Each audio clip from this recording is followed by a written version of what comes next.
these basses is like they have such a strong story and such a strong way of connecting with people.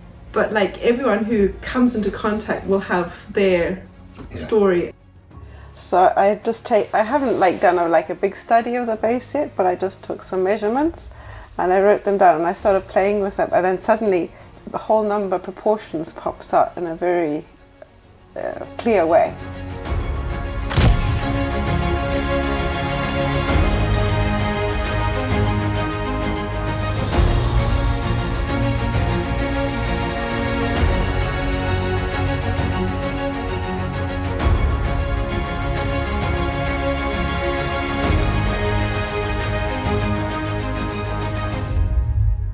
Hi and welcome to a new episode of Chain of Sounds.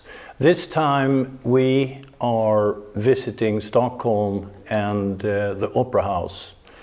Elinore Morris is back with us, and this is Michael Karlsson, who's the principal of the orchestra. And we're going to speak about this Maggini bass, which is a breathtaking instrument, of course, from the early 1600s. We think 1597. And as a principal, you're using it, but not all the time. Not all the time. I have many instruments to choose between. Yeah. And this is a very heavy bass to play. It's not, you don't get the notes for free. So when it's something very delicate with lots of harmonics or something, I choose a bass that is easier to play, simply. So, Elinore, what is your first impression of meeting this Maggini? Well, I would say a delight, because there's so many details that are so old. If you look carefully, you can see that it's the same wood. So they haven't been replaced. It's the original edging, which it's so delicate that most old instruments, it's been replaced, and the shape is a little bit different. So this is wonderful, and the neck and the scroll are magnificent, and that the neck is still sitting on top of the body, and it's not. We're so used to having our necks sunk into the block here, and this one is still sitting on top as it was. And that's very exciting for me. Yes. Yeah. And from what, Mikael, from what you know, the scroll and the neck is still original. I'm not an expert, but what I've been told from a lot of different experts, this should be original. Actually, both the head, the scroll, and the neck, and everything else, actually. We even have an old tailpiece. But I don't have it on now. It's absolutely flat, but we have it in our archive. Another thing, it's got the double purfling on the back, like the instrument we saw in Oslo, and that the purfling goes up. I mean, it's more worn than the Oslo one, but you can see the double purfling going up into a point at the top. Yeah, the point is worn off, but it would have continued up here. And I think this is very interesting for me.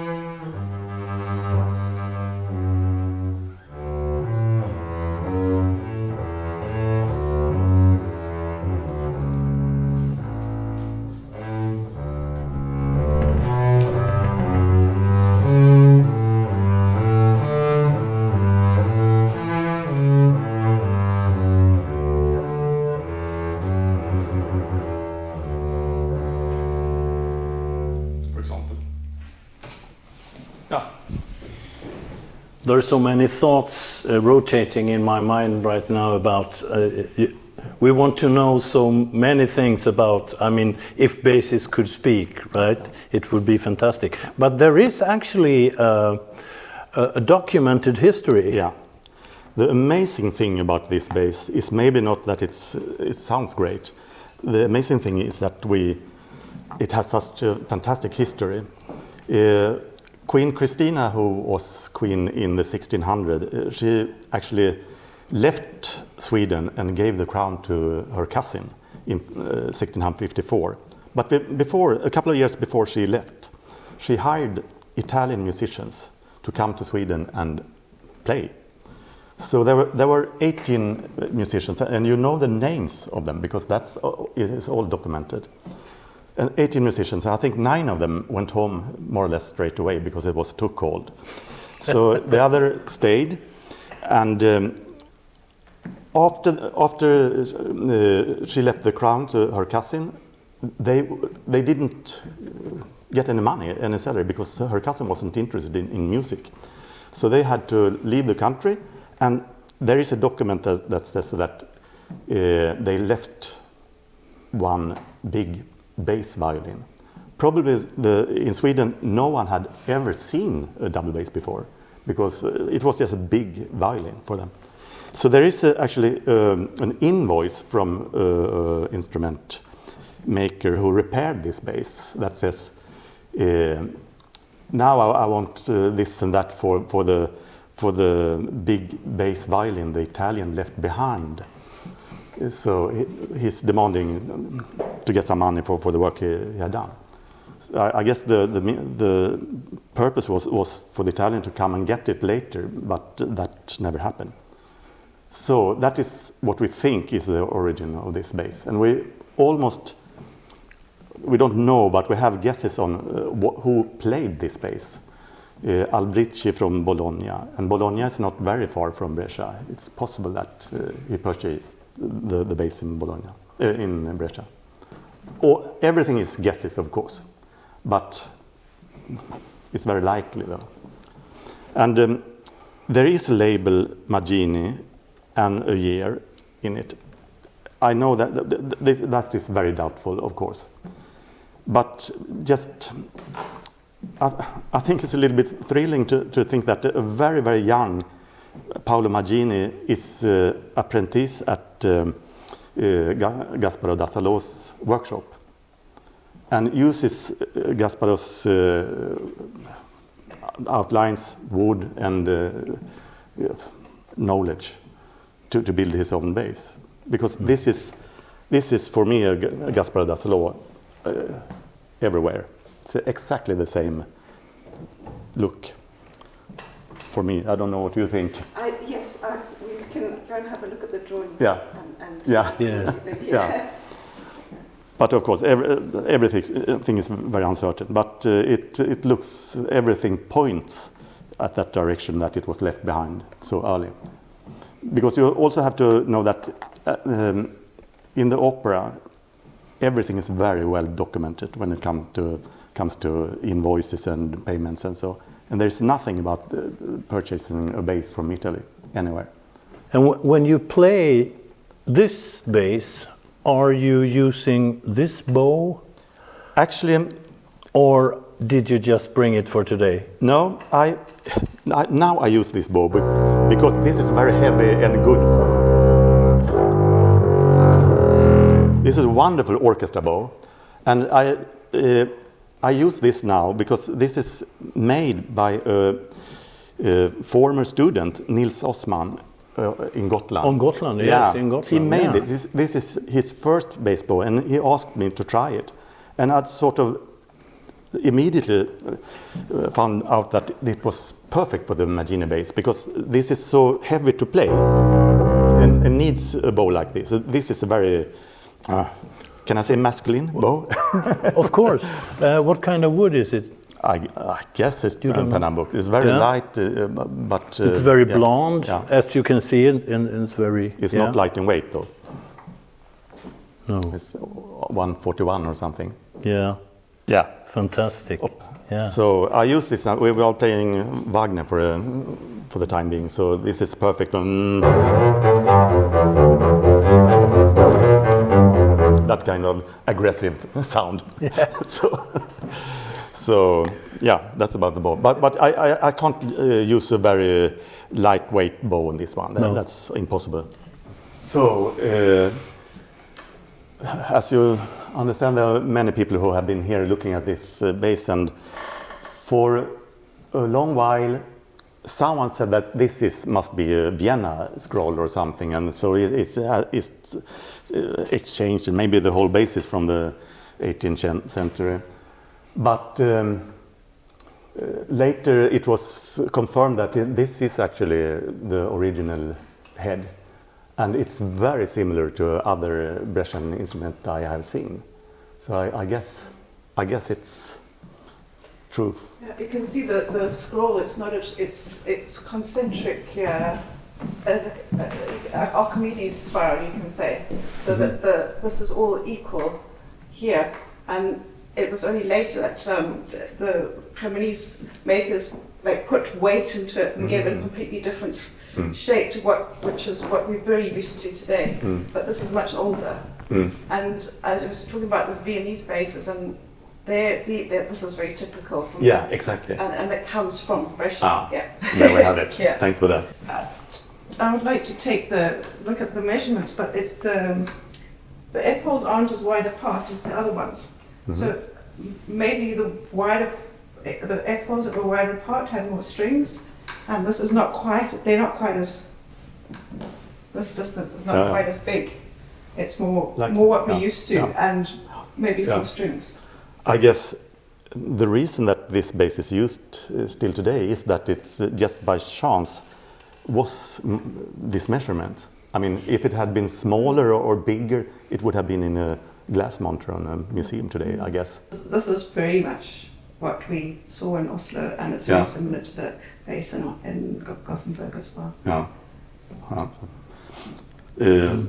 One thing worth mentioning is maybe that it was restored in the 40s, and it was the cracks went open all the time. There was so many, what do you call them, patches and layers of different wood. So a very good instrument maker in Stockholm, Erik Lindholm, actually took it apart and cleaned everything and made a thin layer of maple. On the sides and in the bottom. So and in the back. So that is of course a question. Did it sound much more open and better before that or not?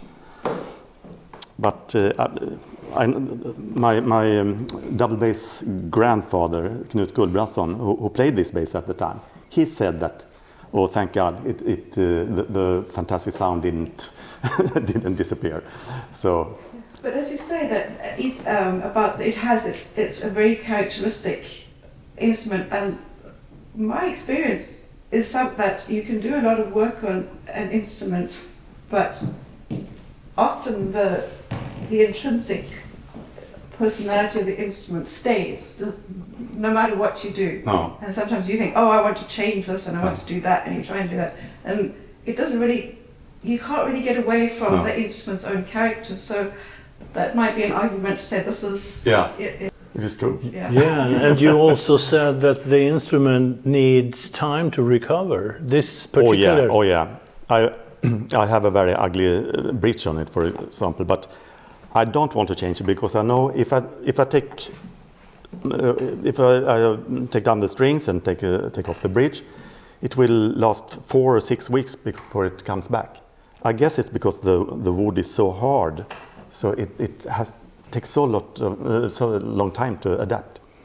I don't know what you think about it. It's fascinating because you can see from just looking along the edge here, you see how thin it is, and this is familiar with the other basses, and yet it's so stable. Yeah. And I believe it's because the wood is so old. Yeah. That it's almost petrified. Yes. It's still fantastic that it's in such a decent or good shape to repair it and get it playable. Yeah. And one of the reasons can be that we decided a long time ago that this bass does not leave the house, except for reparation or something like that, of course. But so we never take it to, not even to the other concert houses here in Stockholm. It stays here. So it's a bit frustrating sometimes, but it's good for the bass, I guess.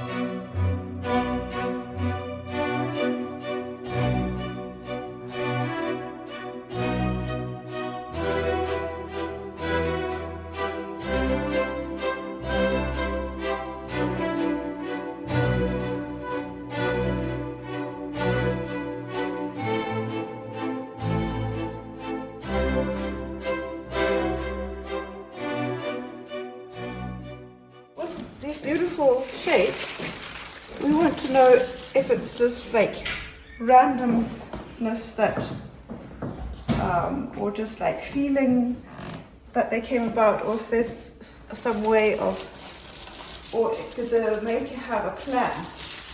And if he had a plan, it would be something mathematical that we can understand. So the first thing I noticed was that this length here is with the point, because this tapering point went all the way up, and it was 120.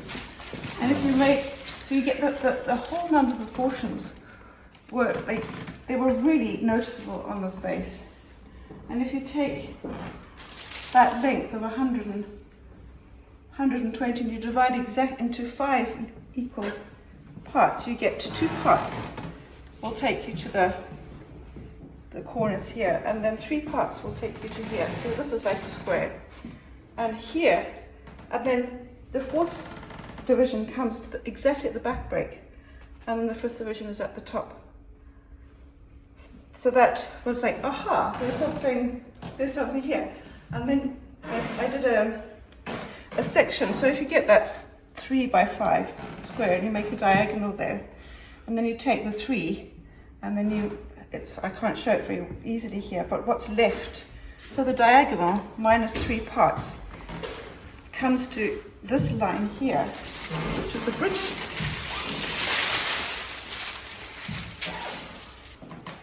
And we get this line here, and it fits so beautifully in with the upper nicks of the bridge. And then the lower nicks of the bridge, there's a little difference there, and that's this distance here. Mm-hmm. So, and then these are also 3 by 5. And you can, if you wanted to find, so the distance from, so it's not going to be the same on that bass. So this bass is going to be, I have to figure it out. But if you take the outer point here, and this distance here between the 2 corners, and you make a square, that's where you get to this line here, where the F holes are. And you take away the outer line here, which is 4/5 of this one, and then you divide that into half, and you get the C-bar line. You divide it into half again, and you get this line here. And now you've got 1, 2, 3, 4 parts, and you can count 1, 2, 3, 4 parts, and you can count. So that's 3, and then you can make the 5 here, and and this is the center. Where the upper nick is the center of the F hole. So it's very, very well thought out. There's nothing random. No. And it's very beautiful and simple and elegant and sophisticated. Yeah, so. Wow, that's fantastic, yes. And despite all the wear and tear and age and all the changes that have happened, if you look carefully, you can see the original intentions. So aesthetics goes with mathematics, which goes with quality of sound. Yes. Quality of sound, exactly. Quality of sound, and the maths here was very much related to the physics of sound and how you divide up the string and where the different notes are and temperament and all the things that were very much in the awareness of musicians at that time, and beauty and proportion. And a conclusion could be that there is a reason why this instrument still sounds good and still is playable and is in the hands of a principal bass player in 2025. Yeah, it wasn't just random. No. It's nothing random. It's fantastic. Mind-blowing. So there is nothing random about basses, we can say that. And with that said, Elinore, thank you for coming with me here. Michael Karlsson, principal bassist in Hofkapellet. We have also an apprentice in the house, Tommy. Please come and join us. So Elinore, Tommy, Nisse and Michael says bye from Stockholm.